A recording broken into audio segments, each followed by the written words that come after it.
నా చెల్లెలు ఎక్కడుందా అని నేనెంతగానో బాధపడ్డాను. కానీ నువ్వు నా దగ్గర ఉన్నావని అప్పుడు నేను తెలుసుకోలేకపోయాను వర్ష.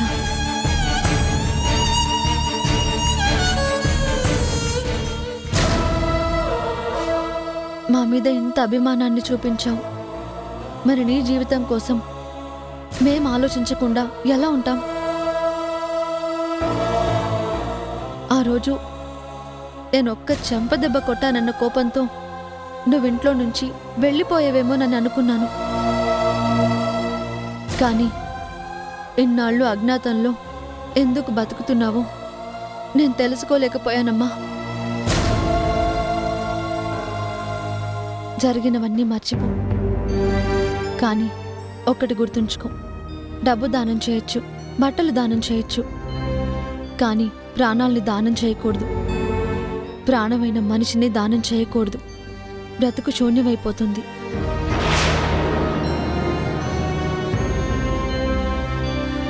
మీరిద్దరూ కలవాలని ఇక్కడున్న వాళ్ళం అందరం కోరుకుంటున్నాం.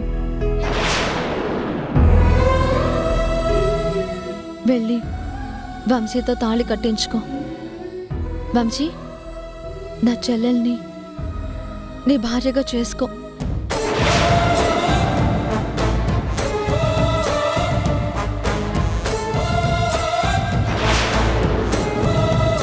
వంశీకి వర్ష మీద ప్రేమ ఉండొచ్చు, కానీ నాకు మాత్రమే హక్కుంది. ఈ తాళి నా మెళ్ళో ఉన్నంత వరకు వంశీ నావాడే. ఈ పెళ్లి జరగదు.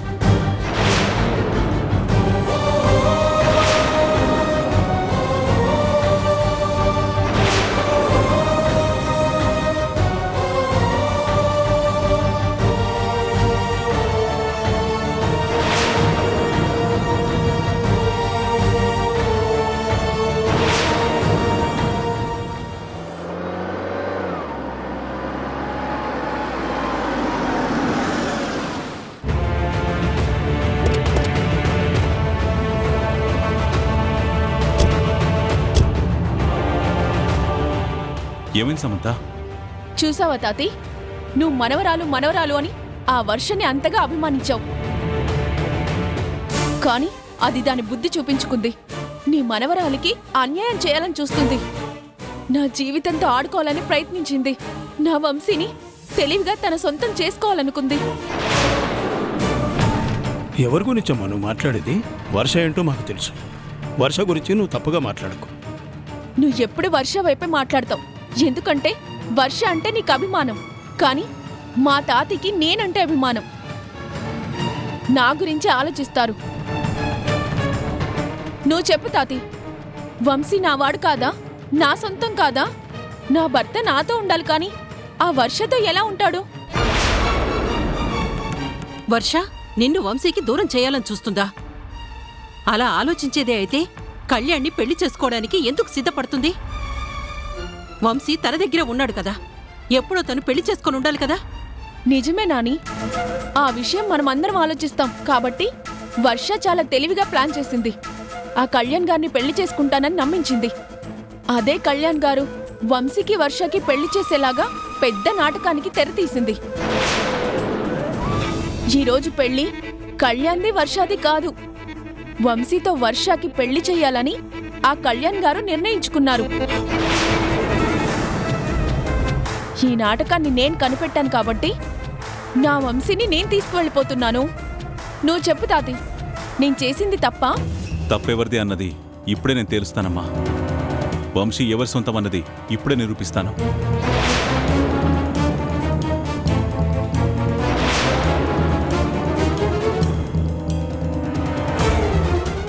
అమ్మ వర్ష, ఇలారా. వర్ష, వెళ్ళు.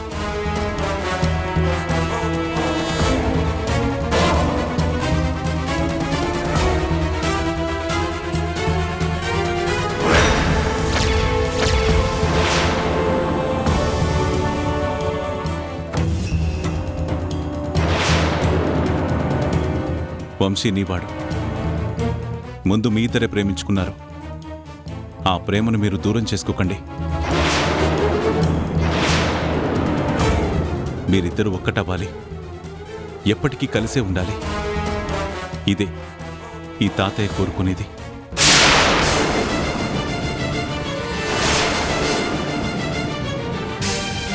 తాతి, నువ్వు అన్యాయం చేస్తుంది నాకు. వంశీ నా భర్త, నేను ప్రేమించిన మనిషి. అలాంటి నా వంశీని నాకు దూరం చేసే హక్కు ఇక్కడెవ్వరికీ లేదు.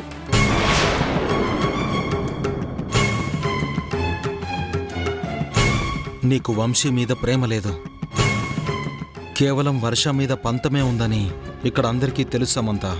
అబద్ధం. మీరంతా పచ్చి అబద్ధాలు ఆడుతున్నారు. నేను వంశీని ఎంతగానో ప్రేమించాను.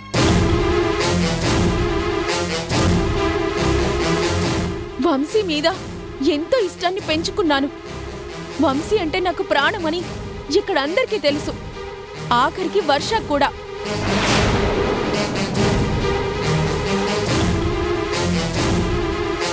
నువ్వు ఎవరి దగ్గరైనా నటించగలవు గాని నా దగ్గర నటించలేవు సమంత. వర్షకి వంశీ దగ్గర కాకూడదన్న కోపంతోనే వంశీని దూరం చేస్తున్నావు. నీదంతా నాటకం. అలా అని మీకెవరు చెప్పారు? నువ్వే చెప్పావు. నువ్వు వర్షతో మాట్లాడిన ప్రతి మాట నేను విన్నాను. నేను వంశీని ఇష్టపడితే వంశీ నిన్నిష్టపడ్డాడు. అప్పుడే నాకు నచ్చలేదు.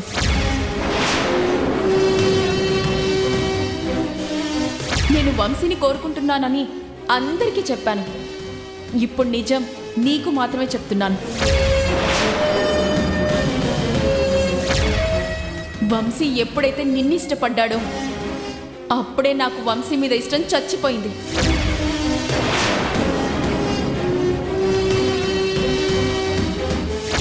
ఈ పెళ్లిని ఎవ్వరూ ఆపలేరు, నీ ప్రేమని ఎవ్వరూ గెలిపించలేరు. ఇప్పుడు వంశీ ఏమైపోయినా నాకు సంబంధమే లేదు.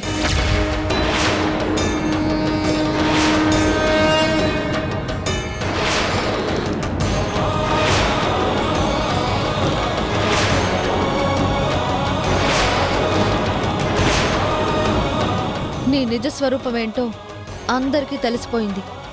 ఇంకా నీకు మాట్లాడే అర్హతనే లేదు. నా చెల్లెలు ప్రేమించింది వంశీని, వంశీ కోరుకున్నది నా చెల్లిని. వాళ్ళిద్దరూ ఒకటవ్వాలని మీ తాతయ్య కూడా నిర్ణయించారు.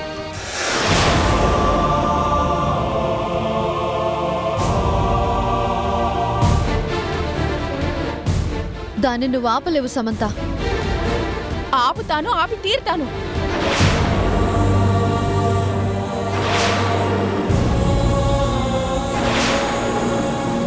చూడు తాతి, మన ఇంట్లో పని మనిషిగా కూడా పనికిరాని మనిషిని, మన నీడలో ఉండడానికి అర్హత లేని మనిషిని నువ్వు మనవరాలు అన్నావు. ఇలాంటి అలగా జనాన్ని చేరదీస్తే ఇలాంటి అన్యాయమే చేస్తారు. ఇప్పటికైనా తెలుసుకో. తిన్నింటి వాసాలు లెక్కబెట్టినట్టుగా మన ఇంట్లోనే ఉంటూ మనతోనే మంచిగా నటిస్తూ నీ మనవరాలు భర్తను దూరం చేసిన ఈ దౌర్భాగ్యురాలికి నువ్వు సహాయం చేస్తానంటే మాత్రం నేను ఊరుకోను.